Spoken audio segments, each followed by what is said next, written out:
6. This is Savoy 6. Go ahead. Over.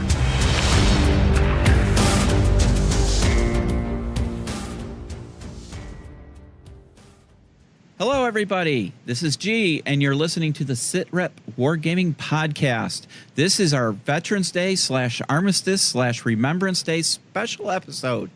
And we have a full sand table attendance for you today. As always, we have Chris. Hi, guys. We have Ralph from over in the UK. Hi, folks. We have James Johnson / Oriskany / historical editor / military guru. How about that? Slash many slashes. This is Jim, and hello, everybody. And, of course, we have a special guest joining us on this special episode. Chris, why don't you introduce us? Hi, I've got Alex from Full Battle Rattle Miniatures here in Canada. Hey, everybody.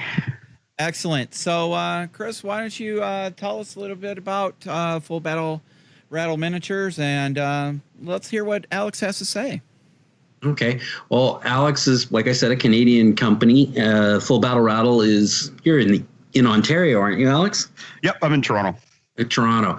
And Alex and his company make modern Canadian soldiers. So ISAF for the, what period is that for, Alex? They're good for Afghanistan from 2003 onwards. Really, it's just the colors you paint them, and the gear is sort of half current, semi still current.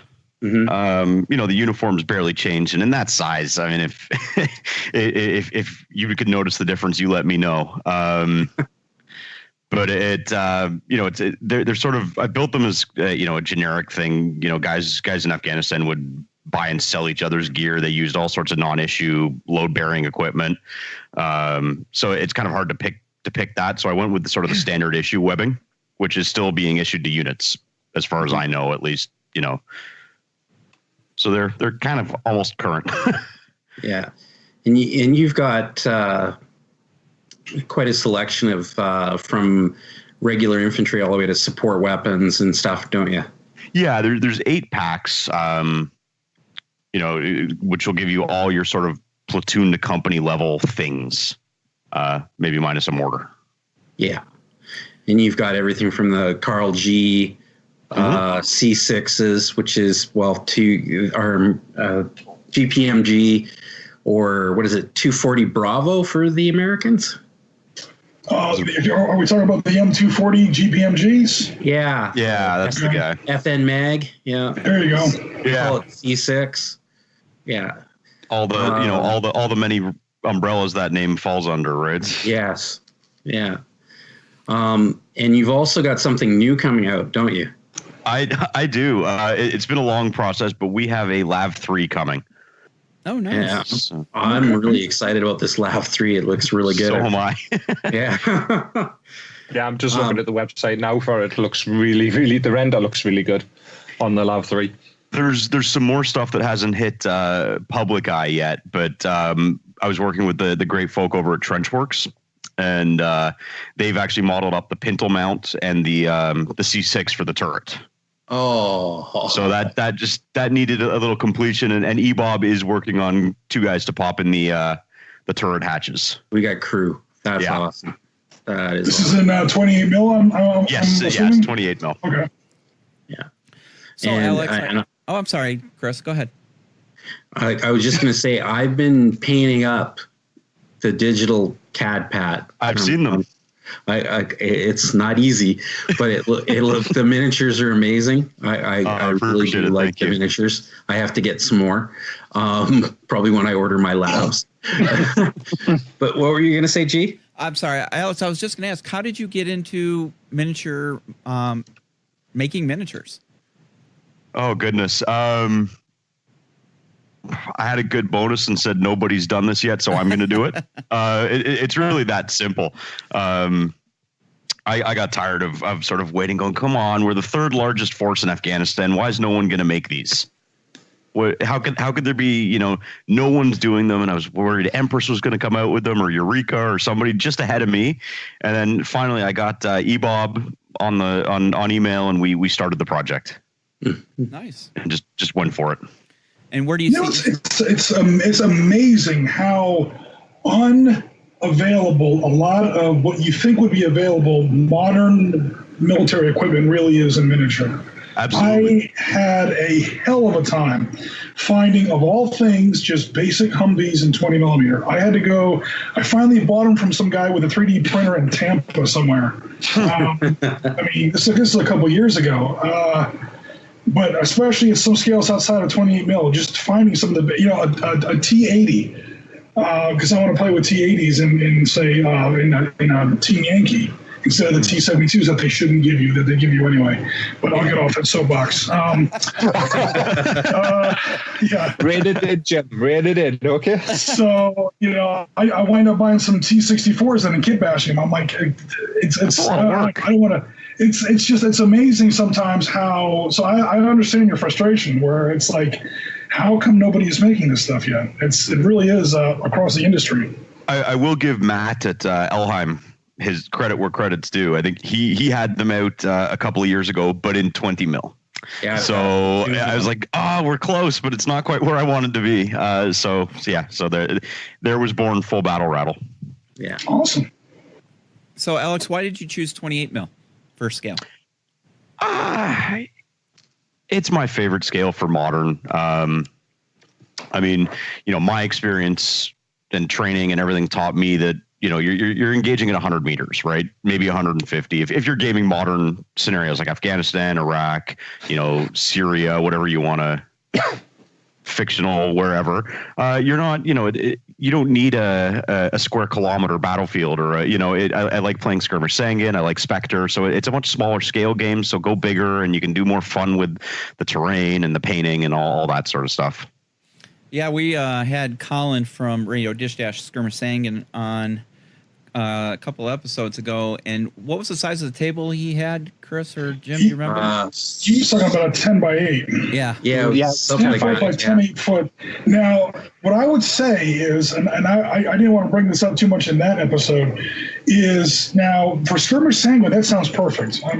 Full kudos for designing a system where the ranges, and I won't beat this dead horse again, actually getting the ranges right and everything else like that. But a lot of the combat out in Afghanistan is or was a lot more rural. It was out in, the Jalalabad, all along those highways. And so that's one thing. What we'll talk about this a little bit later in the episode, or some of the projects I might have going on shortly, focuses a lot more on Iraq. And in Iraq, we're talking about the Sunni Triangle, we're talking about Fallujah, we're talking about, Ramadi. Things get a lot more urban. And once the combat gets urban, everything that I normally gripe and complain and throw my little risky fits about or whatever about range completely flies out the window. And that's where, man, people have no idea how close combat really is. Mm-hmm. You'll have two companies fighting like almost within one building where the whole battlefield is maybe 50 feet across. And that's where 20 millimeter really shines, is where you can get an infantry game in an urban setting where those ranges are so close. Mm-hmm. That's why I think Spectre wins for that in some respects, because it is built around that very small, say, 3x3 table with a lot of terrain that is just two forces going at it, hammer and tongue. Yeah. Whether then you build a scenario out to have that stealth element, or you have your snipers on Overwatch or whatever, that's fine. But Spectre, I think, nails it for how deadly and aggressive combat can be, because one of the things that they mentioned, and it was when they even had the beta rules before the actual book came out, was saying, smoke is your friend. Oh, yeah. It is. Smoke is your friend. You if you're moving from A to B through, say, a small enclosed terrain and there's an alleyway, pop smoke, cover your entry, because if somebody sees you, it's just going to be absolutely mental. And I've played a couple of games of Spectre where it has been just that vicious, especially when you get the, shall we say, the lopsidedness of having a tier 1 versus militia. and the amount of fire, it's just crazy. Asymmetrical warfare. Yeah. So wait, Alex, what do you got? You got anything else that you're thinking about doing? Always. I'm not retiring in Malibu on this project, so new ideas are dangerous, but I have to vet them very carefully because it's for an operation like me, it's all just out of pocket, right? But I want to do Afghan Army, sort of later Afghan Army, where they've got sort of a more uniform ragtag look. Once they got their digital camo and sort of slightly newer gear. I'm sort of thinking around that time frame, which God, I can't remember, 2012 maybe. Yeah. And paired with them, I'm mulling a couple of CSOR guys. Yeah. So for those that don't know, CSOR is the Canadian Special Operations Regiment. Something like a 75th Rangers ish. Nice, yeah. Units. Yeah. But they'd be doing all the mentoring and training. So something like that to go with them. But we'll see. And I'm also looking at World War II Canadians. Oh, yes. In a whole side branch, because I haven't found a British range that I like, a Commonwealth range that I like. And it's there's lots of great ranges, but there's nothing that does it for me. So again, same position as before. I'm going to make my own. You wouldn't be happen to do Italy, would you? You thinking Italy? Well, I was thinking Italy. Specifically, actually, the Battle of Ortona. Yeah, come on. Because it's the next fourth. Come on. It's Thompson's. Yeah, it's not Sten guns and yeah. If you're talking about Canadians in World War II, you've got two basic choices. You've got especially late war, you've got either Italy or the Scheldt Estuary, and I'll give you one guess which one I would rather do. I mean, well, it's not to say that the range would be limited to Italy. There's so many great photos of Canadians in the Scheldt and pushing up through Holland in the wet weather, the cold weather gear like the leather jerkins, and the idea would be have a range that if you want to do New Zealand or French or whatever or not French, what am I saying, British, Scottish, whatever, you can use the models, right? An Enfield is an Enfield, a Bren's a Bren. Mm-hmm. So, but yeah, that's one I'm really kind of mulling over. So as somebody who doesn't really know, what would be the difference of a Canadian miniature versus a British miniature from World War II? I mean, because it was all the Commonwealth at the time. There's not much. Okay. There's a little bit, not much, in the manufacture of the miniature, practically nothing. Okay. Yes. The uniform's a different color. Yeah, in the painting of the miniature, I actually ran across this slight issue with the recent World War I article series that we're running on Beasts of War, where I printed up a bunch of counters. I don't make miniatures, but I print up my own counters for board games with a lot of artwork in the counter, and these get published out. And I made kind of that mistake. I was interested in making up Australians, and I printed them up, and I just ran them out there with my basic British artwork on them, and a couple of guys were like, close, but no cigar. So there's a slight different cut to some of the uniforms, and there's a slight different color. And at 28 millimeter, of course, if there's any markings, you have to be very careful with the markings. Jim, how did you let that one go by? As thorough as research as you do, how did someone call you out? Yeah, people try to do it all the time, and out of every 20 or 30, one gets through. One does, especially when Warren surprises me with what has become known as the British paratrooper incident. No, I'm just kidding. The British versus Polish paratrooper kerfuffle that recently took place on. Yeah. Suddenly you know what I'm talking about. Yeah. Mm-hmm. So, hey, it happens. It does. Well, that's very exciting, Alex. Anything else you'd like to let people know about as far as upcoming projects or any, maybe working with other companies as far as maybe rule sets or anything? Not at the moment. Okay. there's the sort of grow the range is one thing, and then with a bigger range, there's more opportunity to do other things. Work with other companies, things like that. But at this point, we're just sort of I'm just trying to just push it forward a little bit. Oh, sure, sure. Right. Alex, you ever thought about doing a G-Wagon? Yeah, I have. I probably won't. C6? It probably won't happen because they're not really in use. I'm just gonna scratch build mine. Yeah, I don't even know what. I wish there was someone else made something similar that you could just modify enough. Yeah. I'm buying die cast. It's like a 1/43rd scale or something like that. That might work. Yeah. All right. So why don't we move on and just do a quick catch up with everybody. So for me, I'm still working on the designs for the offshore oil rig and then the container ship. It's not as easy as I thought it would be. Honestly, to get it right so it can be played at 28 mil or even 20 mil. We haven't decided yet.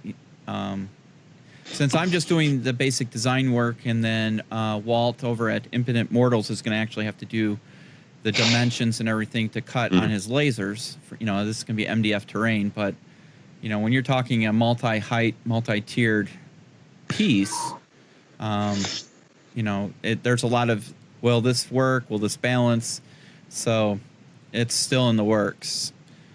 So it's not going as quickly as I thought it would. I thought we'd be done by now, to be honest with you. And it's not that easy.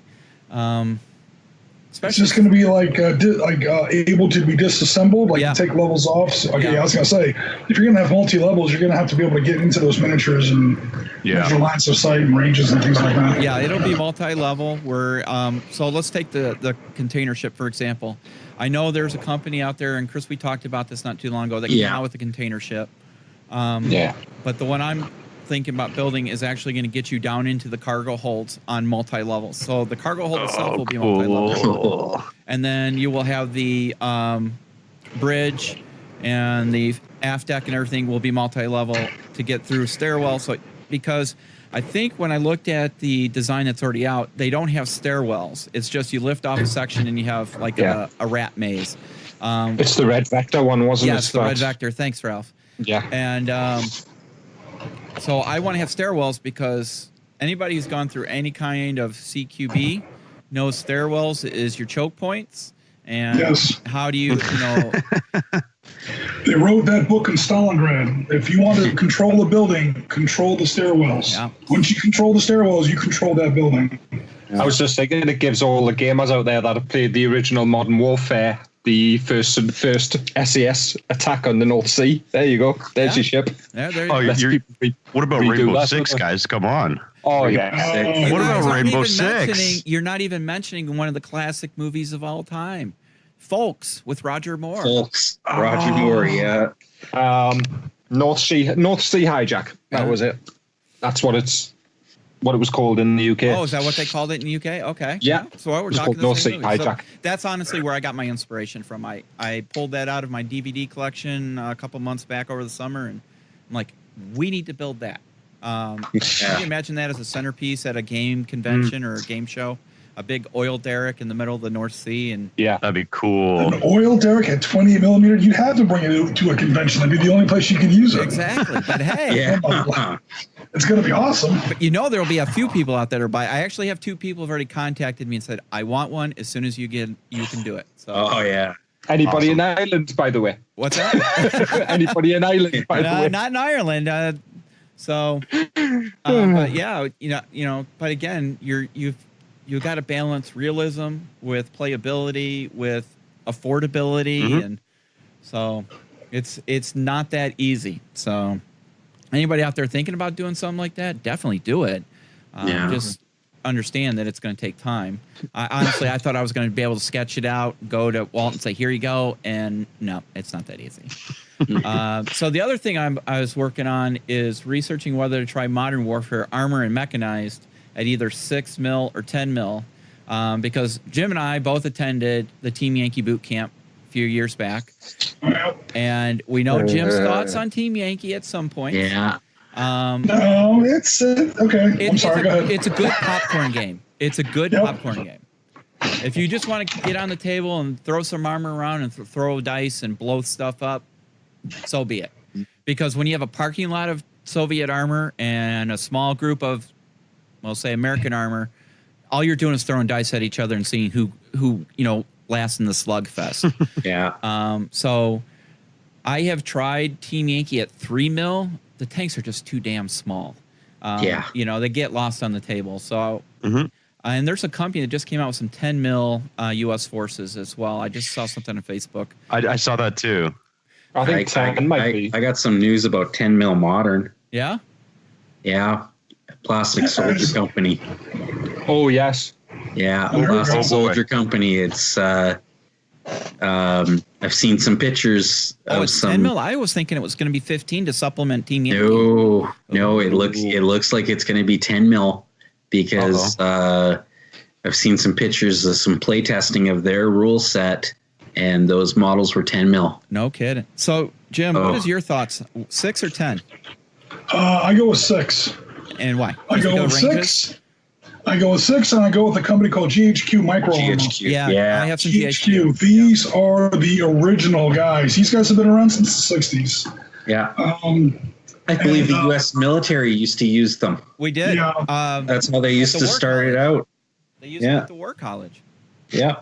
So I mean, honestly, that would be my. Also, their rule system. It's been like 20 years since I played it, but I'm pretty sure their rule system is command tactical, i.e., platoon level, i.e., each piece on the board is not an individual unit; it's a platoon, and this is going to allow you to build much more realistic orders of battle for actual battalion, regimental, and brigade size forces to put on an actual table. Nice. The only thing about 6 mil terrain, well, the only thing about 6 mil tables is the terrain. I mean, if you're going to build a 6x6 15 mil table, you need like a dozen trees. 6x6 28 millimeter table, you need like maybe 3 or 4 trees. 6x6 6 mil table, you need a couple hundred. And eBay. I've been looking at eBay. You can buy them by the bulk. Yeah, there's some out of China that are great. Yeah. I've seen this stuff on eBay for China for Palm. I was thinking as well for buildings, could you use then TT Combat's drop zone buildings? You probably could. There's several companies out there that are producing some pretty nice 6 mil or 10 mil, terrain. Or if you have access to printers. Yeah, there's that. Like I do. You can print everything you want. So you'd be printing a lot, though. That's all. I mean, each piece will be small, but I mean, on our monoprice 3s, I can print 6 buildings? Would you say, Chris? 6 probably mil about easily. 6. Yeah. So, I'm cursing mine right now. Have you got it fixed yet? I got the part, but it doesn't look like that was the problem. Oh no! What you should send it back to Monoprice. They're really good customer service. Actually, I got bad service. Oh, did you really? I actually ended up ordering. They ended up sending me the part. It was too short, didn't fit. They reimbursed my money, and I was like, "Well, aren't you going to send me the part that does fit?" And I never got an answer back. No kidding. And so I ended up ordering from somebody else and getting a better quality one. And then I found out that it's my heat core. Oh, geez. So I have to order a heat core. Oh, geez. So I'm without a printer again. When I had my Monoprice, not my Mini, but my other one went down, I sent it in and I said, hey, if I pay the difference, can I upgrade to the next model? And they're like, sure. So I paid the difference. They sent me the next model. So I've had real good, but I'm telling you what, Prusa just sent me another thing going, hey, you need to buy this. I'm like, yeah. I really want a resin printer though. Yeah. I'm sorry guys, I'm getting off track. Chris, what's up with you lately? For modern, what am I looking at right now? I'm still working on some infantry. I got some Ukrainians on the table, and I've got some 28 mil Canadians on the table. Painting up a lot of CAD-PAT right now. What else do I got? I got 20 mil Canadians on the go now too for CAD-PAT. And I'm frustrated as to how I'm going to do CAD-PAT in 20 mil. So I'm trying to just get it close, and that's good enough. Small brush. Yeah. And what else am I working on for modern? I've been reading the Skirmish Sangin books a lot, and I'm hoping to play a game this weekend. What are you thinking so far? You'll enjoy it. Oh, I love the books. They're really good. Hey, I just realized something. I saw somebody's name in one of the books. No, you didn't. And he might be on this podcast. I might be. Yeah? Yeah. In the first Dispatches book, the first expansion book for Skirmish Sangin, I helped write the Canadian Orbat with Colin. Yeah. So I was like, wait a minute, I think I saw somebody's name in there. Yeah, it's well written. I love the rules. I think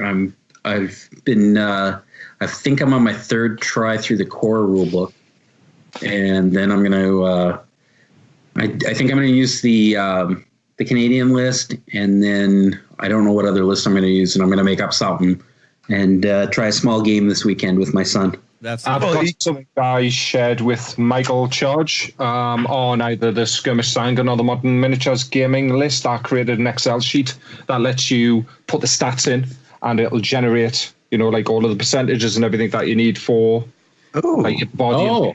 So it automatically, you roll the D10 for your body score, and then it'll generate all the other things, and then you can select your specialism or not. I've got an Excel sheet that builds it like the sheet out for you for an 8-man sort of unit. You have to send me a link. Yeah, me too. That sounds magical.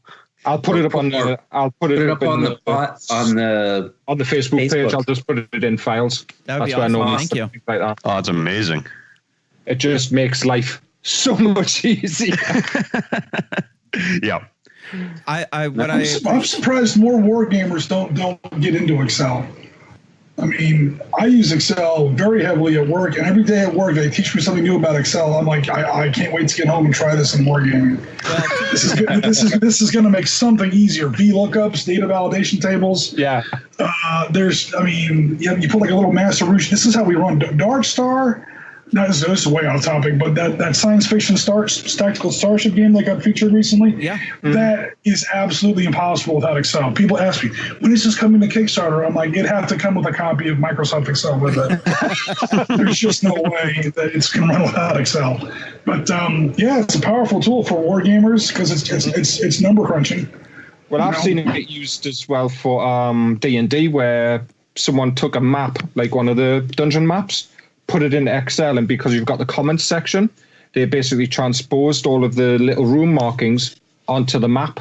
So like room 1 had the description, and then there was like a GM version of the map where it had the encounter and everything all done within an Excel sheet, which I thought was a great way of using the tool as well from a role-playing point of view. Oh, so now I got to do that now. Thanks, Ralph. Thanks for the good advice, people. Saw the campaign map we had on the Bolt Action Boot Camp where we had the Operation Crusader. That was all Excel. Mm-hmm. It's amazing what you can do. Anything else, Chris? I think that was it for me. I think that's the only modern stuff. I've been working on other stuff, but that's the only modern stuff I've been working on. I've been seeing some of your stuff. Are you still doing some Napoleonics as well, aren't you? I'm doing Napoleonics. I'm doing 10 mil Imagination Army. So what is your screen name on the site? On which site? On Beast of War. On Beast of War? I think I'm still under my store's name. I think it's Armory Games. Okay. Yeah. I'm pretty sure it's still under that name. I have to change it. How about you, Ralph? For the past couple of weeks, I haven't done much at all because I've been busy with work and not feeling well, but I'm still sort of doing things with my converted Academy miniatures that I picked up the kits for to turn them into little birds. So I've been doing the bases for them. So I got some 8mm thick Perspex tubes, and I've just shoved 2 magnets at the end of them and got some CDs to make flying bases. Oh, cool. So magnetized base, put the Perspex bit in there and put a magnet at the other end and put the helo on that. But I'm going to have some different heights, and I'm also going to do a base on a 50mm 2 millimeter thick MDF that act like a hover base. So if it needs to go onto a piece of terrain, say over a building, it'll sit, and then it'll not use the full size CD to, to put it on top of a building and watch it keel over. I picked up the Spectre, both sets of the new minis that came out. So I've got both drone controllers. Oh, nice. Because the insurgent drone pilot could actually work as a special forces drone pilot. It's just a guy with a laptop. Could be a special forces guy. Just put an M4 next to him. I also picked up the drone itself that came out, not the Mars probe, but the other one, the flying one. Mm-hmm. I can't remember what it's called. I picked up that and been priming some stuff ready to get to paint because I want to try and get my Spec Ops, my 4 guys finished to go with my little bird when I get that finished. And I dusted off my airbrush that I got last Christmas ready to prime. So make sure you post pictures. We'll definitely want to see your progress. Well, I've got a project blog on Beast of War. Oh, do on you? the tabletop. Awesome. Okay. Well, make sure we put a link so people can check that out. It's under my BOW name, which is Grimwolf. Okay, I'm adding names to people. Grimwolf UK. We've talked before. We have indeed, and I did not know that. Okay, yeah, you had me at a disadvantage. All right. So that's on Beast of War. Now I know who you are. You're the one that created my fake African country for me. Yes, that's there. I remember that now. Yep. But there, I put it on the table. So I'll be putting up probably pictures maybe next week when I finish off the base, because I've just finished off I bought some DAS. So I've used DAS for the contouring on the CD to hide the CD and stuff. And I also, on the base of the CD for the miniature, put in a bunch of 2 millimeter wide washers to weigh it down. Nice. So it doesn't actually fall over. So I'm going to probably prime that up. I'll paint it up black, and then I'll take some of the Games Workshop textured paints, the ones that crack, and I'm going to cover it with that so it looks like a cracked earth, and then I'll dry brush over the top of it and add some foliage, and then that'll be a simple sort of dirt base to put the helo over. Fantastic. What kind of helos? Just your little bird, or the 2 little birds that I've got? I've got an Academy in the same scale, so the 1/48 scale. Uh-huh. The Academy M500s are, I was looking at them on eBay again, they're £9 still. Wow, which isn't too bad for a kit. That's that's helicopters at 1/48. Yeah, those are going to be some big miniatures. Well, it's to go with the Spectre minis. So awesome. I play in 28mm. I'm not a big fan of Team Yankee. Oh, where they reduced the size of the aircraft? No, just generally. I'm not a big fan of the rule set. I bought Team Yankee, read through it, and I didn't like Team Yankee, and I never liked the other one as well that they did, the World War II one, Flames of War. Oh. Didn't appeal to me. I'm not a big fan of armor on armor. I quite enjoy, having little men to move.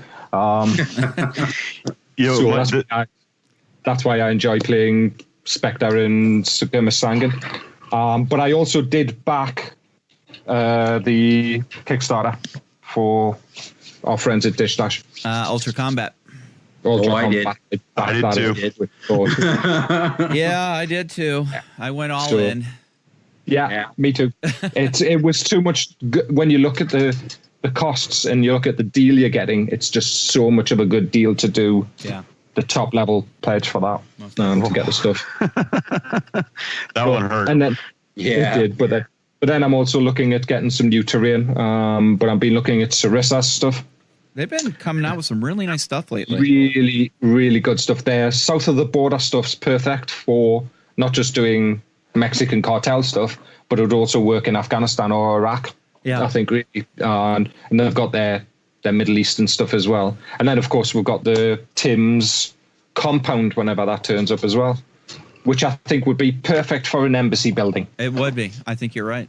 Yeah. Looking at it would be perfect for an embassy building. And I've been churning some ideas of. I've got an idea for doing taking the Twilight 2000 concept and moving it forward. So that's something I'm sort of thinking There's about. a blast from the past. Yeah. That was an awesome game. I cut school many days to play Twilight 2000. Twilight 2000 is really good. Really good. So even putting it into a miniatures game, I thought the idea, and one of the ideas I had, and I've mentioned this, was how to kick off the war. So have one side being Russian Special Forces team crossing the border to say into Ukraine or into Georgia or into one of those to take out an early warning system. And you could branch off scenarios from that sort of kicking it off point. Awesome. So that's been me. All right, Jim, you're up. All right. Well, I'll make it short. Honestly, for moderns, I haven't been doing very much. We've been sunk very deeply the last 3 or 4 weeks into our 100th anniversary of the last weeks of World War I and the upcoming Armistice observances and remembrances. We recorded the XLBS episode yesterday for specifically just pretty much about the Armistice. So there's a lot of that going on.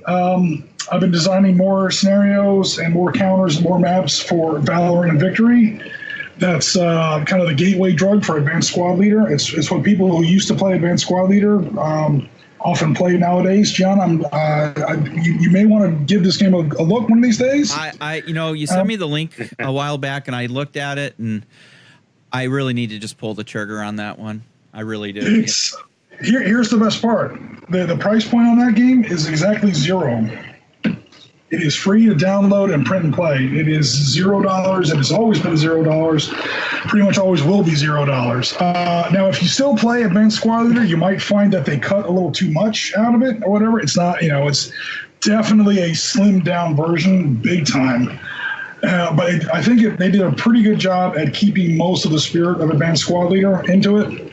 It's not an official sequel, but it's kind of a spiritual descendant, so to speak. Mm-hmm. It's definitely it's a love letter for a huge fan of a guy who used to play Advanced Squad Leader habitually back in the day. The game got kind of too big for its britches, and he basically came back and he just rewrote it. Just sit down for an hour and play. And so we've been back retrofitting, or whatever you want to call it, reverse engineering his math methodologies into how he got the talking about Excel, getting all the values for his units for his. It's originally written for World War II. We've forward wound it into Vietnam. We had some success with that, and we're working it back to 1918. And we got a lot of stuff. We got British, Irish, Canadians, Australians. Of course, 2 kinds of Germans, French, 2 kinds of Americans, Army and Marine Corps, for Arbella Wood and Argonne Offensive and things like that.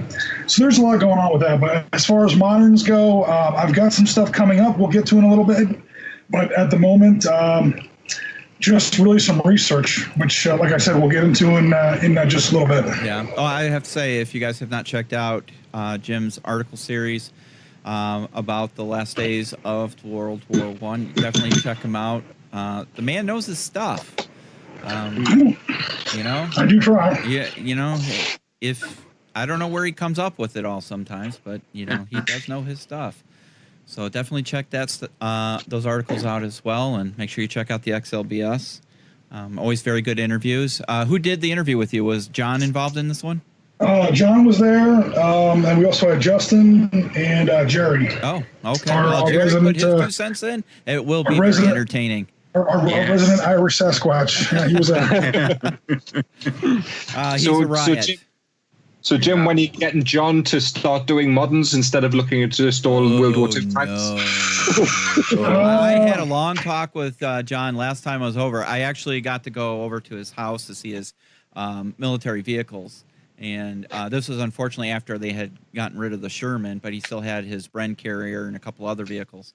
And I said, John, I'm more than happy to buy you some modern armor models for you to put together. And the looks I got, so he said his dad would kill him. I wonder what that is. He it's not exactly modern, but I know he loves his chieftains. Yeah, he does. What is the one he's building right now? He's motorizing. Is that? It's a Challenger 2. Okay, so there's something modern-ish. Still modern. Yeah. Chieftain's technically modern. Yeah. So. Yeah. Ish. Yeah. How about you, Alex? Do you do any hobbying outside of creating awesome miniatures? Oh God, yeah. Hey, I haven't done much modern work lately. Actually, I was working on the Spectre, SWAT guys. Nice set of miniatures. Really nice, actually. I really enjoy that set. And the clown bank robbers to go with them. But that sort of has just taken a pause because our group's gone deep into sharp practice too. Oh, really? Yeah. So I'm doing Peninsular Spanish, so that's taken up some time. Yeah, he's gone into Napoleonics, Gianna. I know. We're never going to see him you know again. What? I have. We're never going to see him again. I know. Oh no! I'm financially invested in modern, so I'm not going anywhere. As much as I love my modern, Jim and I have been on and off talking about this for God. It's been a year now. I'm still trying to put together my American Civil War project. I was just thinking about it the other day, and I'm like, oh, maybe I should go down to 10 mil, because I was doing it all in 28, and I'm thinking, I was going to do the Devil's Den at Gettysburg, and then I'm like, I don't know, but you know what? For some of the photography, you really need a bigger scale. So I'm still kicking that around. Hopefully by next year, because what is the anniversary next year, Jim? For Gettysburg, it's the 100. See, next year is the 19th. Well, no, it would be this year for any kind of a 5. Okay. 1863 to 2018 is like was it the 150th? The 150th. Yeah. So yeah, we actually just missed that. I just missed the cutoff. Yeah. But next year there's Wilderness. There's Wilderness is the big one. Well, okay, so I'm gonna have to start planning now. So that's what I've been. That's my secret guilty pleasure. And I also have Napoleonics and 6 mil. I bought that ESR set at Adepticon. I thought that was 10 mil. Yeah, I've got those that are still sitting in the box waiting for me to do something with. Alex, if you're interested, though, if you go onto Facebook, and I don't know if you're on the Spectre Operations Wargaming Facebook page? I am, yep. Did you see what Andy Zach posted today? The SAS. Yeah. But he's painted up as those are painted up as what's basically British, what's called SO19, the British Armed Response Police, and that's how he's painted them up, and it was like, okay, Andy, right? Just give up. Is this Suetonius Paulinus? Yes, it is. Yes. I'm happy to say that I now own a United States Marine in World War II painted to an Antonius standard because he gave it to me at the boot camp. I did not paint it, but I'm now the proud owner of one miniature painted to his standard. And I've been on the Spectre Operations Wargaming, sends his minis to Andy to paint for him. Yeah, not surprised. And then of course we got all of the other stuff that goes on in the Spectre group, which is the let's lob off heads and use puppet warheads. Oh goodness! Yeah, we a lot of have done that. Yeah, I've done that to my Rangers. I cut the heads off the Rangers and put on Bonnie hats, and I'm turning them into a SEAL team. Oh, cool! Based on Active Valor. So that SEAL team, the beginning of Active Valor with the jungle. Yes. Yeah. So I'm converting my Rangers to those. I haven't got the boat. I have the boat. I know you have the boat. I knew someone on this this podcast would have the boat the minute that came up. Tim was kind enough to send it to me, and it's on my workbench, and I want to do it justice, so I'm definitely taking my time on it. So the hull looks good. I thank you. I tell you, every time I sit down and look at that thing, all I can think of, I literally put my PC up and I start replaying them coming down the river unloading. It gives me motivation. So the hot extract, literally. That's freaking amazing. So I seem to remember reading they used live rounds for that too. I was told it was a live exercise. A lot of live rounds. It was. There's a YouTube clip of them filming that whole scene behind the scenes, and it's the director sitting there saying, "We are going to be recording a live fire exercise," and that's what it was. That's awesome. That's awesome. That is awesome. If anybody has not been around when miniguns are going off, you're truly missing a religious experience. So, it was too many guns and too. Can you ever have too many guns? Too many guns. I think there was too many guns in the scene. The rest is the M249s, I think. Yes, they are 249s. Sauce. The aft gun on the boats is a 50 cal. The side mounts, the doubles are 249s, and then your two miniguns. So they do have one mini 50 cal on there. Take out your light armor. You know, the miniguns do a pretty good job too. I was going to say the minigun. So, news-wise, we've been tracking a couple different Kickstarters. The Militia Miniatures Kickstarters in its final hours as of the recording of this episode. They announced the new faction too. Did they really? They're 1980s European terrorists. Oh, so like leather jackets, tight jeans, bad hair is his description. Like the old Black September kind of stuff. The reference he puts in is everything you need to take over Nakatomi Plaza. Nice. Like movies. Like movie 80s gotcha. Okay. Europeans. Gotcha. Hans Gruber. That would be cool. You know, right. That would be an interesting scenario. That's pretty cool. So they are well funded. They're 3 times their funding goal. So I backed that one too. Thanks a lot, Chris. Yep. Talking me into that one. You can never have enough bad guys. Yeah. I like the American, whatever they call them, the hick terrorists or whatever. The survivalists. The survivalists. Survivalist militiamen. That would be a cool scenario. You know, they root them out. They're blockading their territory and go get them. Yeah. Far Cry 5.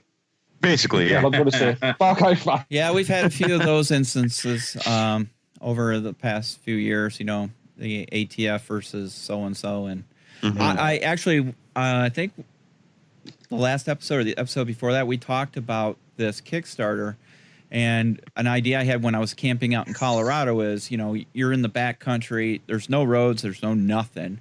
You could have a survivalist, a militia / compound. You know, your preppers, and the government has to go in because, you know, they have some people being held against their will, and you do this whole wilderness thing. So, I mean, there's so many possibilities with this stuff. So, the Kickstarter for Ultra Combat's burst its second stretch goal. nice. I'm just looking at here because that was on the 8th, which means it's heavy weapons, it's support weapons. Yeah. So it's an M240, a Javelin for the American side. It's a Cord and a Cornet. I think I've spelled that right. Yeah, the ATGM. Yeah, for the Russian side, which is great. It means we're getting more minis for when it comes up. And Spectre dropped their convention special. Yes, he is awesome. Yeah. Speaking of backwoods, somebody want a sheriff? So I know, right? And you know, somebody mentioned Sicario. Honestly, I don't know where I was at work when it dinged on my phone, and you know, and I work in a hospital. It's my real life job, so I deal with nurses and doctors all day, and so it's very hard to talk to them about military stuff because it just goes over their head. For you guys who've been in the military, one day I was talking to my leadership team, and I said, you know, we have a person who's a Blue Falcon, and they're like, "What's that?" You know, and I had to try and explain to them what a Blue Falcon was, and I said, "Well, it's a buddy, right?" And they're like, "You mean they have sex with their friends?" No, that's not what it means. You know, it's terrible trying to explain this stuff to them. So I'm looking at this stuff, and I'm like, "Oh, this is so cool." So, yeah, he's just throwing stuff left and right. So. Oh, and then there was the BMP one. Yeah, that was that was a big one. Yeah, they said they were doing a large vehicle. That's pretty big. I'm surprised they're doing that, to be honest with you. I mean, I know they've done vehicles in the past, but Oh, now I know where I was going with that story. You guys just let me ramble on for no reason. The miniature. So the thing that came to my mind was freaking Walker, Texas Ranger. Oh yeah. Yeah. Looking at this going, are you kidding me? But then it's like somebody said Sicario, and I went, oh, now it makes sense. So Yeah. you guys just let me ramble on. Thanks a lot for that. And people are going to be like, what is wrong with you? So, But yeah, any other newsworthy items? I'm just Not trying to really. think. I'm trying to think if I missed something. It's just things. There's always something. There is. There truly is. I've not seen anything. I mean, the only major things have been the releases with Spectre. I don't think there's been anything else. I really haven't seen much from like Empress or Eureka No. or anybody Nothing recently. lately. No. Eureka's last thing was like Aiden Rebels or something, wasn't it? Yes. Yes. Yeah. So Empress that is was- releasing Indian Mutiny, I think, and that sort of stuff, Northwest Frontier, but not Nothing modern right now. nothing modern right now. not really. They've all gone really quiet, which is, it's a shame, but it does allow other companies, a bit like Full Battle Rattle and Spectre and Dish Dash, to start creating their ranges and bring their ranges more. Yeah. Because I remember before Spectre, it was predominantly Empress for Skirmish Sangin.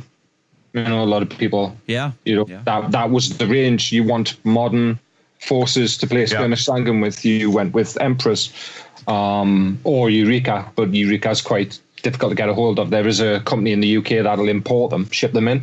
Otherwise, you go to them direct, and it's quite expensive postage and things like that. Eureka US is quite easy to deal with. Yeah. Okay, so we're gonna kick back. Everybody grab their favorite drink. We're gonna tell a little bit of lies and treason and tales from the military. Here we go. Here we go. This is where everybody goes, my service was the best one, and you guys all suck. I get to judge. Ralph, you going to be our judge? Yeah, but I'm biased. That's all right. We all know. So I'll start off with my first story. So my home unit, if you will, when you go into the Army, you typically, you'll see it nowadays on your Class A's or your, what do they call them, dress blues, Class A's these days. You will see a home unit patch. It's a pin, and it's an enameled pin that goes on the right breast pocket. Mine was the 82nd Airborne. So we had a tradition when a new person came to the unit, they were called cherries because they were a 5-jump chump. A 5-jump chump is somebody goes to jump school and they never jump again. And then a cherry is somebody who comes out of jump school and you're going to break your cherry by doing your first jump with your unit. So what we used to do is We've already skipped over a couple levels, haven't we? what's that? So don't you start off as a dirty, nasty leg? Dirty nasty leg. Oh, I could recite the whole song for you. There you go. But this is after jump school when you're with the 82nd, when you're with the division. And, every month or so, our units, we had to jump. The minimum you had to jump was once every 3 months to collect your jump pay, which in 1986 when I started, or 87 is when I got to division, it was $110 a month. So to collect your $110 a month, you had to make one jump every 3 months.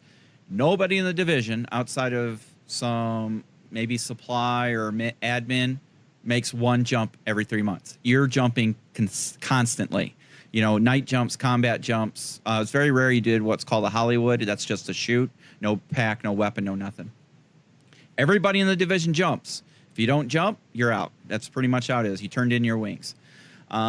So we had a couple new cherries on a jump, and this was a night jump.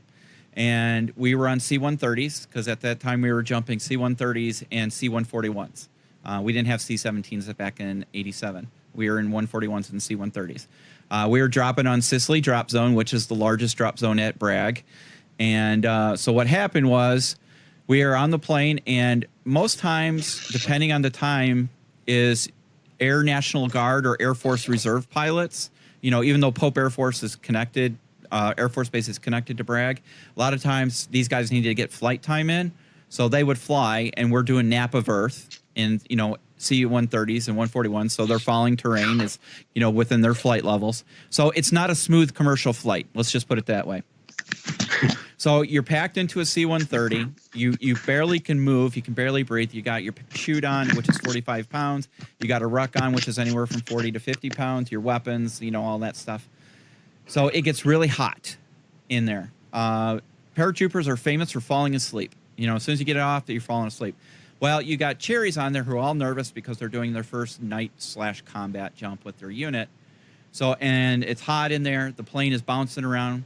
And so being the kind and understanding, supportive people that we are, and, Tim, you might remember this because it may have still been around when you were in the MREs. Do you remember Chicken a la King? I remember them being infected with botulism, yes. So, Chicken a la King, if for nobody's ever looked at an MRE with Chicken a la King, it looks like vomit. Yeah. Okay. So what we used to do is we used to have the air sickness bags. Before the flight, we would take their Chicken a la King and put it in the air sickness bag. We would tuck that in the blouse, our blouse, and as we're on the plane's bouncing around, you start looking around, and you look at the cherries, you kind of see them getting a little green around the gills. We would take an air sickness bag and bend over and pretend we were vomiting. Then we would switch it with the one that had the Chicken a la King in it. Then we'd sit back and start eating it. That made them start vomiting all over. And the best thing is, it wasn't so much funny watching the cherries vomit as it was watching the Air Force loadmasters going, no, running up, down. And it was like chain reaction. You'd have one guy throwing up, then another guy. It was pretty funny. So, and then it's the fastest exit out of an aircraft you will ever see is people trying to get off this vomit comet. So that's my first story. Oh, God. Oh, that's hilarious. I'm picturing the Air Force guys having to clean this plane up afterwards because I was about to say, they're going to make you clean it up, except you're not going to be on the plane That's anymore. right. We don't Jump land out. with them. True story. Until a few years ago, I had never landed in more planes than I took off in. So. God, if I know an infantry battalion, somehow someone's going to yell at somebody who's going to yell at somebody who's going to yell at your direct chain of command, and you'll be cleaning up that vomit. All right, Chris, your turn. What you got for us? Oh, which one to choose? I tell you the story of backing over a Mazda Miata with a ML, which is a deuce and a half. Oh, or the day they came and took our C1s away. And Alex, you'll guess how old I am with this comment. When I joined the Canadian military, we were still using C1s and C2s, which is an FN. And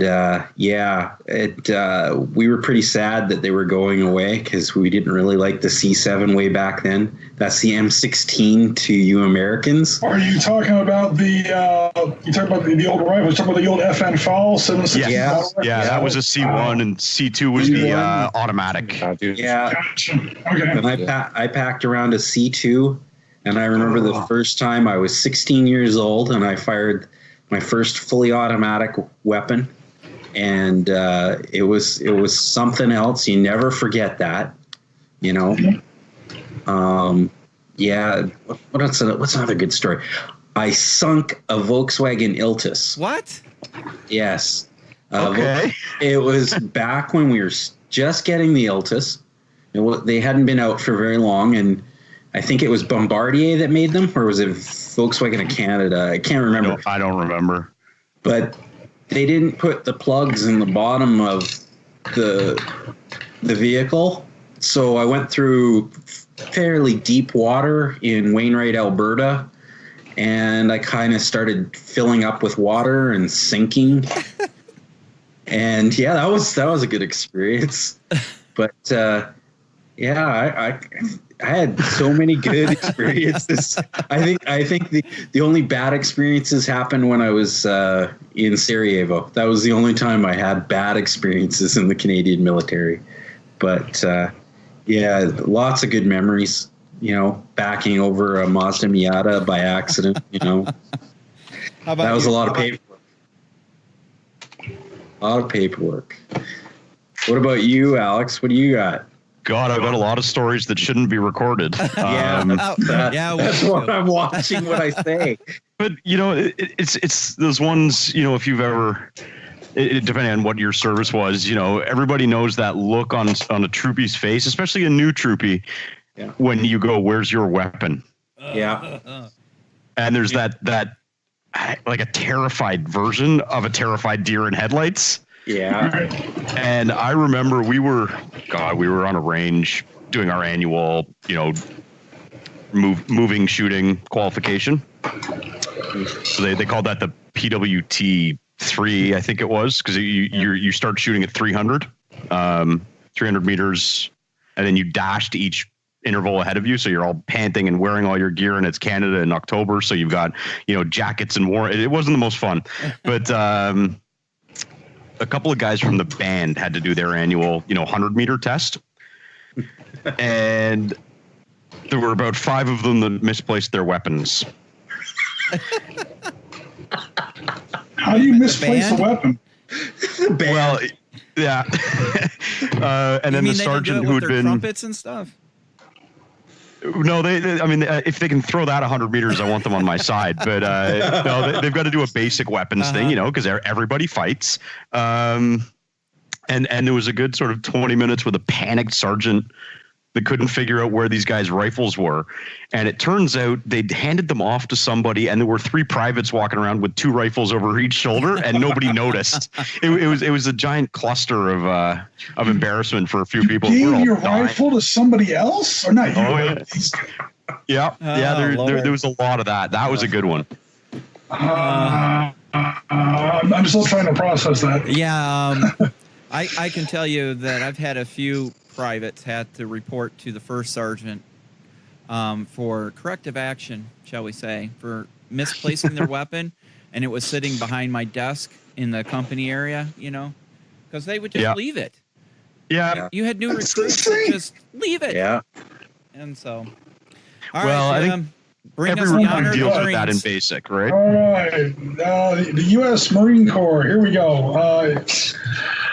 Again, it's tough to think of any that are both interesting and fun to talk and safe to talk about here on the podcast. That's my problem. Yeah. Now, actually, I was in the Marine Corps for a little while, like literally in another century. Gianna, I'm only like 3 years behind you. I joined up in '89, so I'm not. Let me think here. Okay, well, now also my MOS was 3043, supply admin and logistics. So I'm the guy that everybody else hated. The guy that sits in an office and types up requisitions all day. Stays dry. Yeah, always dry, always in air conditioning, always in a warehouse. And when you're trying to check out, when you have orders to go to your next unit, I'm the guy that will not sign your form until you turn in all of your gear. Because, damn it, you owe me a 782 gear, you owe me 2 canteens, and I don't want any receipts from the pawn shop.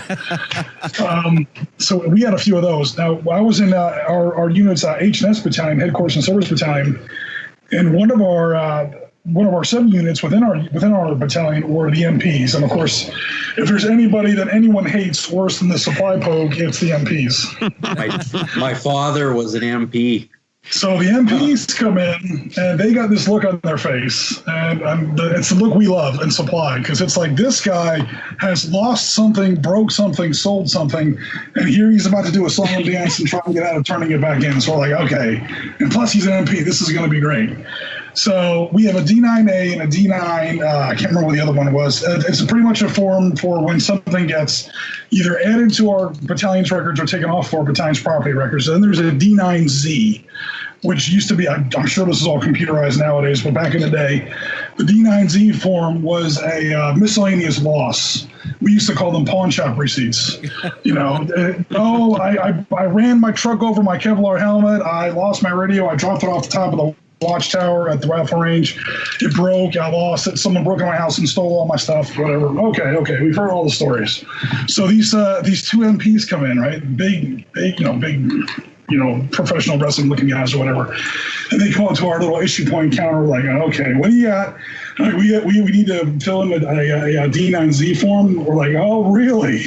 This is going to be great. We're going to rake these guys over the coals. Okay, what did you lose? What did you sell? I hope you got a good price for it because you're going to pay for it now. And they start filling out the form, and I'm like, all right, so what happened? Now, did you steal it? No. Did somebody steal it? No. Did you break it? No. Well, what happened to it? And he gives me this look, and I swear it's like he died. And I look down at the form, and it's a military police work dog. It's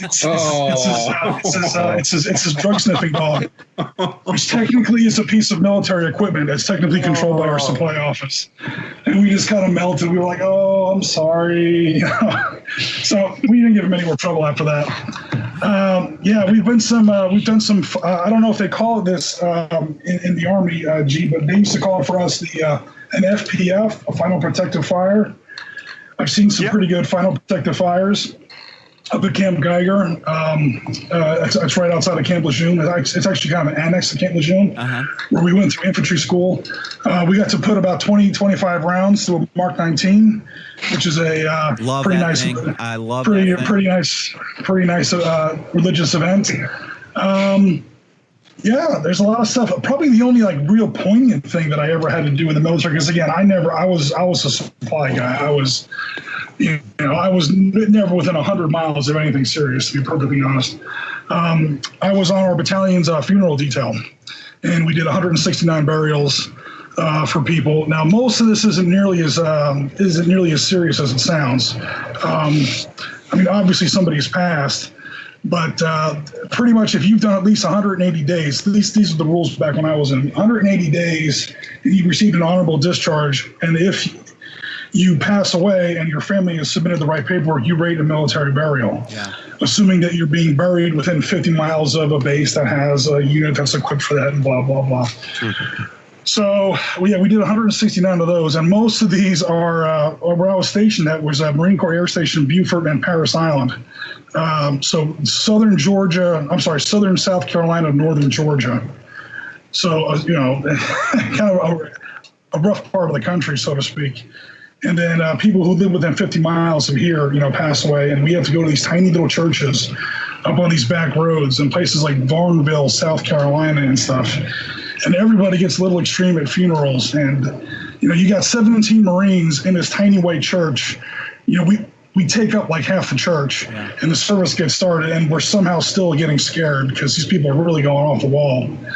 And sometimes these guys, they did like 6 months of service back in 1939 or whatever. Since then, they've been eating, pork chops and Mississippi fried chicken. They finally pass away. They're not exactly featherweights. And, you got 6 Marines who have to pick up this guy in a casket that would stop an RPG. And we only have to carry like 100 feet or so, but I swear to God, man, we're all like grinding our teeth by the time we get into that hearse. And we only had 2 that were kind of serious. We had one where it was a grandfather, and God bless him, he was out with his daughter, and he got clipped by a drunk driver. We did that one in Savannah, and of course we were tasked with the veteran, and so we got to carry his casket.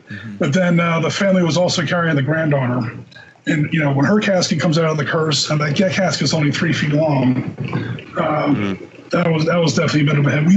We definitely took that one a little bit more seriously. And then there was one where we were prepped to do this one, and then we kind of got fired at the last minute, which honestly we were a little relieved to hear. It was a reburial.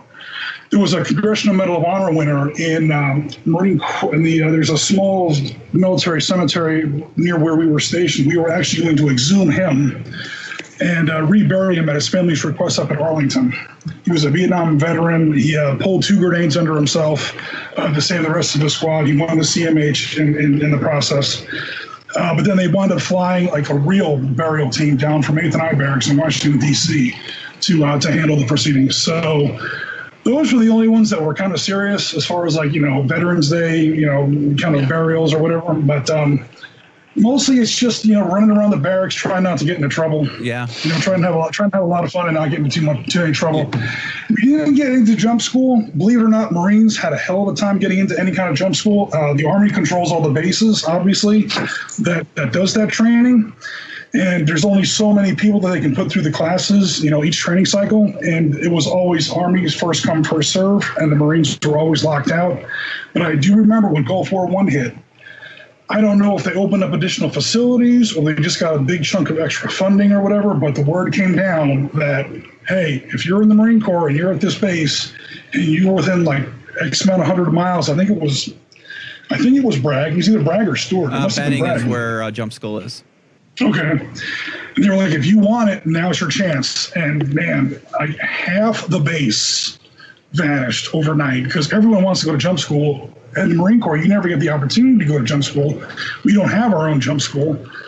And then about 3 or 4 months after that, you got half the base walking around proud as peacocks of these stupid little 5 jump pins that you're describing. But for us, that's a big deal, man. I mean, for a Marine with jump wings, that is a rare bird. Yeah. But I'm sure you guys would have had a laugh at us. But that's all right. So I don't have any, unfortunately, because I didn't serve, but my father did. He was in Aden in the 60s. He was part of the Royal Regiment of Fusiliers, which when my father joined up was the Northumberland Fusiliers, and then they merged all the Fusilier regiments together. He served in Aden. He was in Aden when 2 of their guys were killed. He served in Northern Ireland. Oh. So he was in Northern Ireland. During the Troubles. Oh. During the Troubles. The story that he tells me from Northern Ireland is that he hitchhiked back to see me born from Northern Ireland.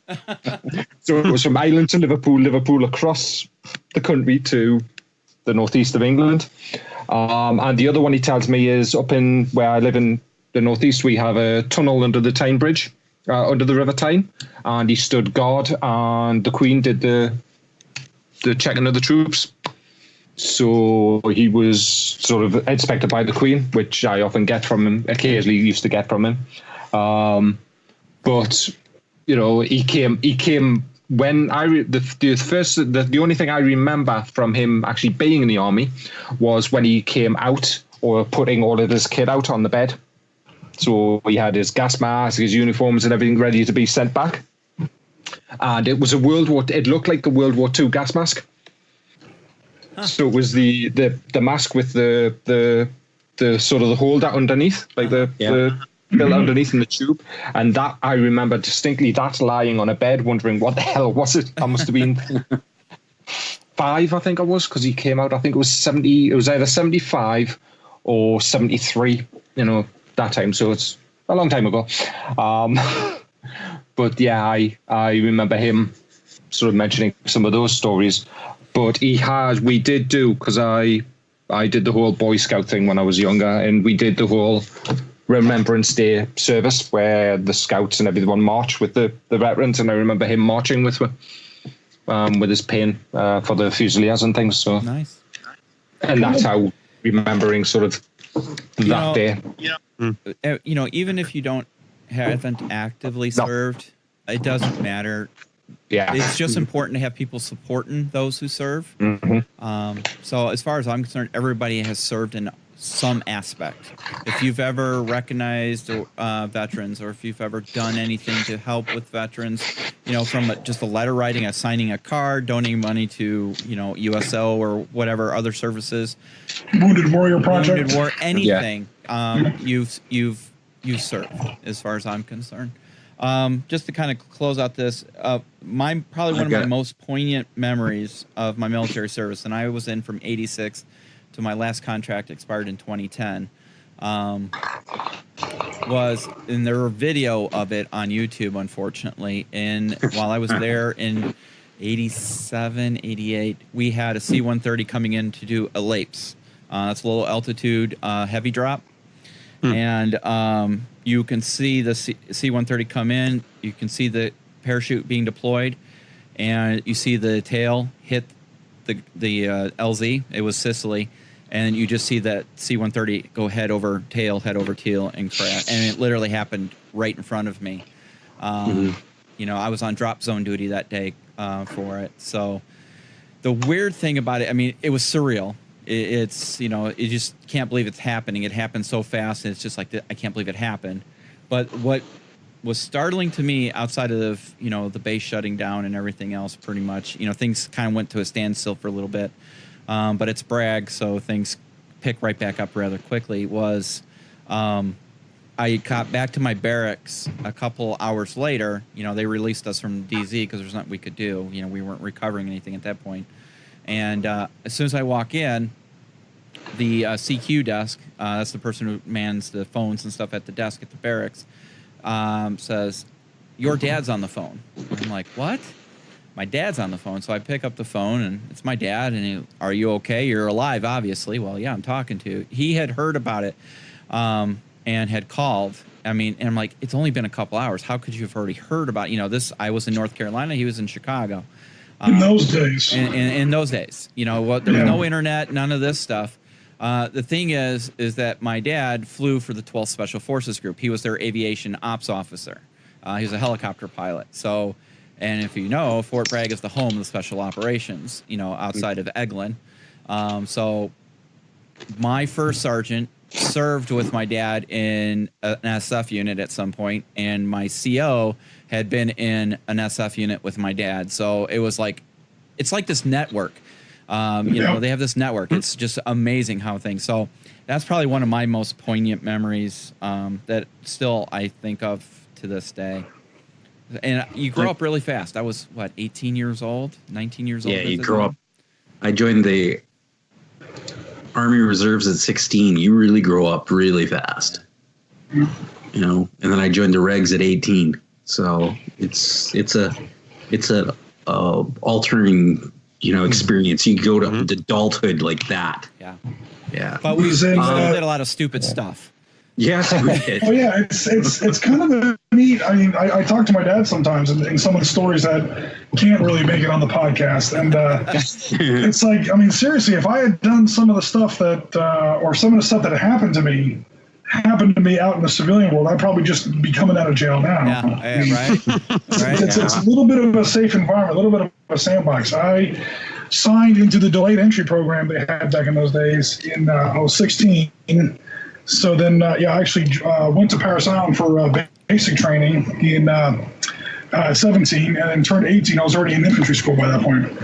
So, by 18, I was at my first duty station with, in those days, a pretty big budget of $2.5 million for our HS battalion supply annual budget. When running the books was literally a book. We didn't even have like really computers in those days. We may have like some Commodore 64s or something. I mean, we had the old like green. I mean, Jen, you might remember those old green military log books with. I still have a few of those. Really? Oh, how cool. Well, what's interesting though is from my perspective, especially the 80s, was when I was in school, so this would have been 1981 to 86 in the UK. So that's called secondary school over here. Was a large number of the students that I remember, some of the kids in some of the lessons I was in, that was going to be their career path. They weren't necessarily the academically gifted students. And this was going to be their career path, was school, joining the army, joining the military. Yeah. I don't know whether at the time the Falklands had anything to do with it, because that time of year, that period was, I would probably class the Falklands War from a British point of view being the first, shall we say, televised war. I know other areas of history, you would probably think of Vietnam being the first televised war for use, yeah? Yeah. But for Britain to be involved in something, I would say the Falklands was probably the first fully televised war, even though we didn't have 24-hour news channels like we have now, and Gulf War I showed that, didn't it? Yeah, sure did. So, I don't know whether that had anything to do with it or whatever, but that was one of the biding memories from me being in school, being in my teens, coming up to late teens, early 20s, was there's a bunch of kids that I know, this is going to be their career path. Yeah. Going forward. June of 82, if I'm not mistaken. Yeah. It was Falklands. Mm-hmm. Alex, any poignant moment from your service to close out this topic? I'd actually like to bring something up. Okay. I would like everybody to think about doing a buddy check this weekend. Yes. Phone a brother, phone a sister. If you've lost track of somebody, Facebook. Look, I've tracked down people on Facebook because I'm in Western Canada now, and most of the people I served with are in Eastern Canada. And, I've tracked down lots of people, and I do a buddy check Remembrance Day weekend. I do a buddy check Christmas. I do a buddy check New Year's, and sometimes Easter or some other holiday. And I check on people, and they phone me too as well. And check on me. So I would encourage even our listeners to do a buddy check. If you were in the service, check on people. Yeah. See how they're doing. Yeah, absolutely. Definitely do that. I think, from point of view of what's being said in the UK, especially around mental health. Yeah. Big thing in the UK now. I work at a university. I work in the Faculty of Health and Life Sciences, and we have all the nurses. So we train nurses. And that's the big thing being pushed through our National Health Service is mental health. Mental health. There is a rise in the UK of veterans who are homeless and have mental health problems. And God thank Prince Harry for promoting mental health. Absolutely, and highlighting it. So to any of the listeners that have friends, military friends, veterans who are listening, who know people, check on them. Make sure they're doing okay. Yeah. Awesome. All right. That's great, guys.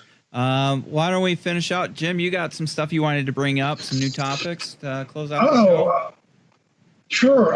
Just like I said before, I didn't really have any modern wargaming stuff on the table, so to speak, at the moment. But one thing I have been looking into recently that I'm going to be doing in the next couple of weekends is I'm doing some research into the Battle of Fallujah.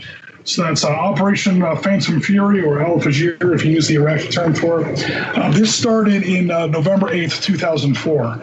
Obviously, coming from the Marine Corps way back in the day, when an anniversary comes up, or when some sort of historical, angle or commemorization can be brought to the wargaming table, it just brings a little bit of an extra dimension to the wargame besides just, getting around with some friends and, playing a good wargame. So anything that has a heavy marine element, we tend to hit a little harder than maybe some other battles. So it's I'm torn between two projects because November has two things. If you're heavy into Marine Corps history, again, that's the Battle of Fallujah that starts November 8th, 2004.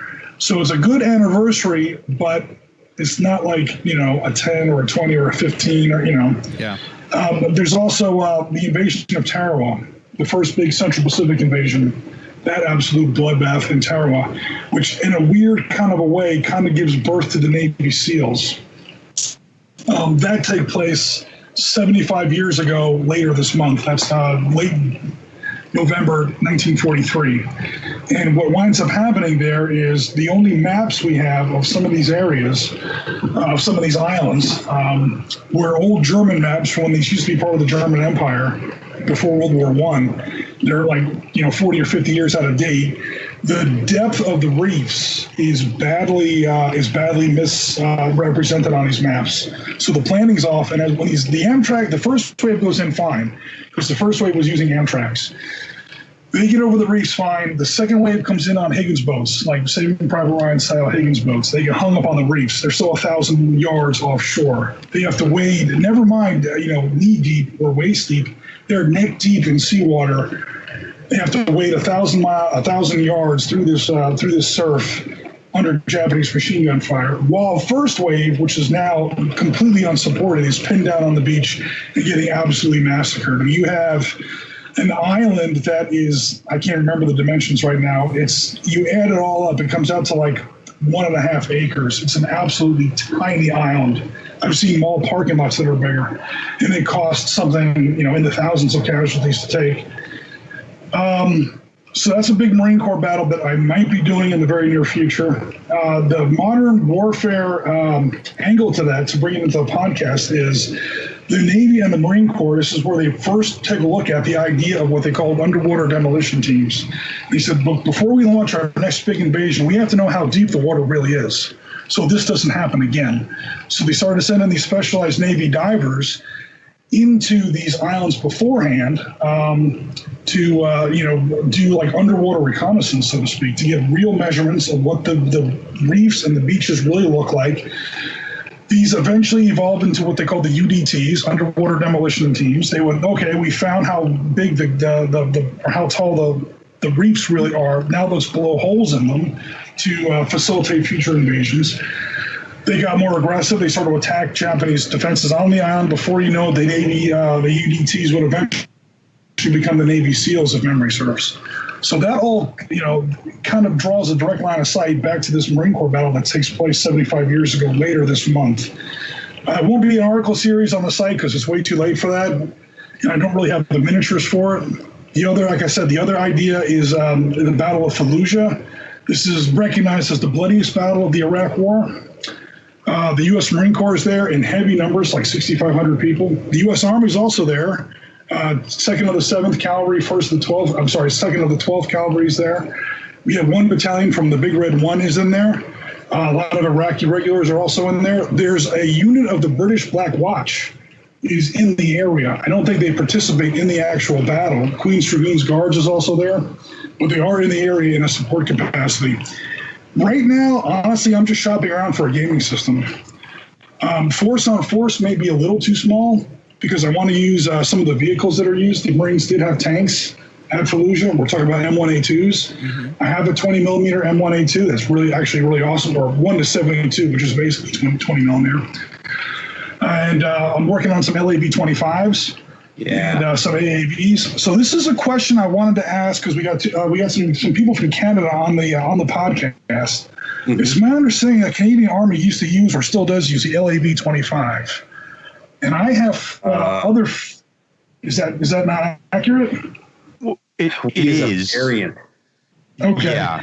Because I've got other friends in former Canadian Army, CPOL's 1 over on the site, and also a couple others I met at the boot camp. And these guys hate the LAV-25. They absolutely despise it. And in the Marine Corps, it's got a really good reputation. I'm wondering if, maybe where the disconnect there on that is. Did you guys have a good opinion of the LAV-25, or know people who had a good or bad opinion of the LAV-25? Or do you remember? Or I'm just trying to think. Because Chris, what would the Cougar and the Grizzly and stuff? Yeah, well, that we were using. What were they? Because those predate me. So Moag. They were 6-wheeled. Mm-hmm. The Grizzly was the APC. The Cougar was the Fire Sport, and the Cougar had the Scorpion turret from the British Scorpion light track. Yeah, and then we went to Lavs. Yeah. And I was leaving by that point. Because the 6-wheeler now is the Coyote. Yeah. You guys got cool names. It's a reconnaissance vehicle. It has a crew of 4, and the whole rear end is full of computers and a chair, and a big surveillance boom comes out, all that kind of stuff. It's an 8-wheel, and it's only used for reconnaissance, but we're replacing those with TAP Vs now. Oh yeah, these are definitely older. I think even the Marine Corps is getting rid of the LAV-25 at this point. And when the Marine Corps is getting rid of equipment, it's old. Yeah. We're still using the AH-1 for crying out loud. Well, when I was in the military, they looked at our Grizzlies and thought, okay, that's really cool, but can you do an 8-wheel? And so General Motors and General Dynamics of Canada built the LAV-25, and then the Canadian military used it in the LAV. Well, it's the LAV version. I think it was the LAV 1, 2. Now we're at the LAV 3s, and then we had the Coyote. We've had different variants of it, but I don't know. The guys that I've talked to that are Afghan vets, Right. they said that, depending on what you're going through, you'd get stuck in the dirt in Afghanistan a lot. And in my personal service, we used M113s in like Sarajevo. Yeah, I'd sit up in the top of that thing, behind a 50 and, in Sarajevo, and it's just, that's what we still use the M113s, but not as much, Yeah, what is that, a T-Lab now? Yeah. It just always struck me as very strange that it had an almost universally positive reputation among Marines, no matter who I asked or what unit they were with, and an almost universally negative reputation in almost anyone I talked to in the Canadian service. I talked to a few. There's got to be a caveat on that, because the older Cougar and Grizzly weren't comfortable, and maybe that's like if they're older veterans, that might be what they were thinking of. Right. Yeah, the Cougar and the Grizzly were terrible. Okay, good example. This is how old I am. Okay, Oka happens 1989, I believe, if I remember right. God, I was 5. Okay. Yeah. Okay, I'm old. See, I was already in. Yeah, the Oka natives had an issue with the a grave site being bulldozed for a golf course. So they set up blockades. Got into a little bit of a shooting match with the Quebec police force. The military was called in, the Vandus and the RCR. We used Grizzlies and Cougars at that stage. Mm-hmm. The Mohawks were found with a 50 caliber Barrett. Okay, that 50 caliber Barrett would have gone through the Grizzly, bounced around probably, and then exited the vehicle. Mm-hmm. It wasn't a heavily armored vehicle. It could stop some fragmentation from shelling and stuff like that. But stopping a 50 caliber round, no, it's not going to do it. Maybe in front on or something, but from the side, it wouldn't do it. But it was a step up from what we had. In those days, that wasn't very much. We were still using FNs. Sterling submachine guns, still really good serviceable weapons, but they were showing their age at that point. And we finally mid-'80s started getting newer equipment. And I think it was, 94 or something like that we started seeing lavs and stuff like that. Mm-hmm. I was going to say, I'm looking up a Grizzly now. A Grizzly is definitely it's not the LAB 25. No, it's a 50 now, if you look 30. up a Coyote. Yeah, Coyote is what you want to look up. Yeah. Gotcha. It's, I'm looking here. It's the AV GP, it's called, Armored Vehicle General Purpose. And first entered service in 76, 77. Yeah, for the Grizzlies. Yeah. The Grizzly, Cougar, Grizzly, Cougar, and Husky first entered service in 77. Yeah, this thing doesn't look very impressive. No, I'll stick with my Marine Corps LABs. You hit some bumps and you'd be like, ow. No. Yeah. Cool.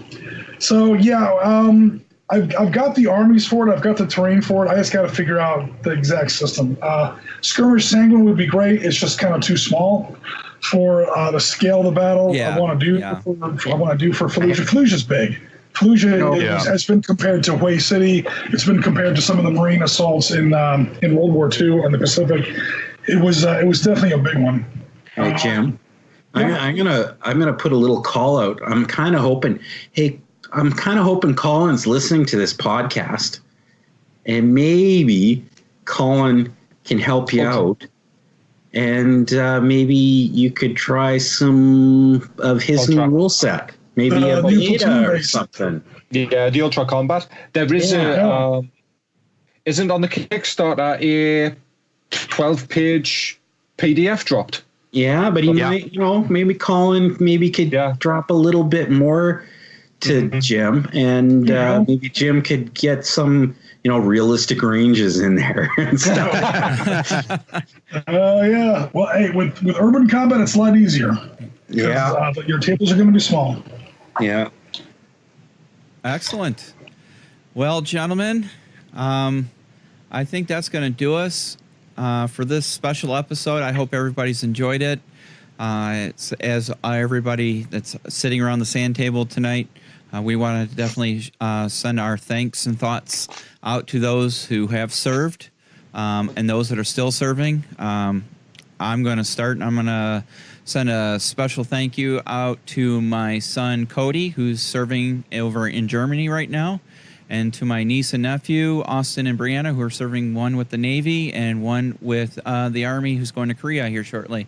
So happy Veterans Day to you and to the rest of my family. Chris, who would you like to say a shout out to? Oh, I'd like to say thank you to anybody that I've served with or is still serving. And I don't have any friends that are still currently serving. They're all retired now. But yeah, thank you to, and thank you to your family members that are serving in your country too. Well, thank you. And everybody across the world, stay safe. Yep. Keep your head down. Keep your heads down. Jim, anybody you'd like to send a shout out? I'm kind of in the same boat. I mean, almost everybody that I was served with is out by now. That's for damn sure. But I tell you what, there's been Beasts of War is a great site and a great community, but it never is as great, at least for me, as it is for at one of these boot camps that I go to. Oh, so yeah. I go to these boot camps. Half the people there are veterans. And it actually surprises some people. Like the Team Yankee boot camp, half the people there were veterans. And same with the Flames of War boot camp, and then even the Bolt Action boot camp more recently. So for guys like Bruce Lee, Yes. Ben Collins, Yes. Craig Paul Swan, he's Canadian. He's up there, up near Winnipeg. We have Glenn and his friend Jackie that I just met up at the Bolt Action boot camp. They're also Canadians. Canadian veterans up there in Western Canada. Stick with it, guys. And we're definitely still thinking about you. Yeah, most definitely. Hey, how about you, Alex? I served with a great regimental family, and I hope they're all doing okay. I'm still in touch with some. Lots are still serving. And thank all you guys for everything you did. Awesome. And, your family's now serving, and that's awesome. And just everybody out there, watch out for the two-way range. Stay safe. Yeah. And how about you, Ralph? You want to close this out? Yeah. Same as I've got no family now who serve. My wife is from Ohio. So her nephew just got out this year. He was in the Navy. So happy Veterans Day to him and that side of the family. And just to everybody out there that is currently serving or has served, thank you for your service. Awesome. Thank you. You stand guard on freedom that we all enjoy now. So thank you so much. Awesome. Well, this has been the Sit Rep podcast, and we want to thank our special guest, Alex. Alex, you are welcome back anytime. We really enjoyed having you on the show. I'd be happy to. It was great. Thanks for the invite. You are most welcome. And to Chris, Jim, and Ralph, this is G, and we're going to RTB. And until the next time, we will see you. Night, everybody.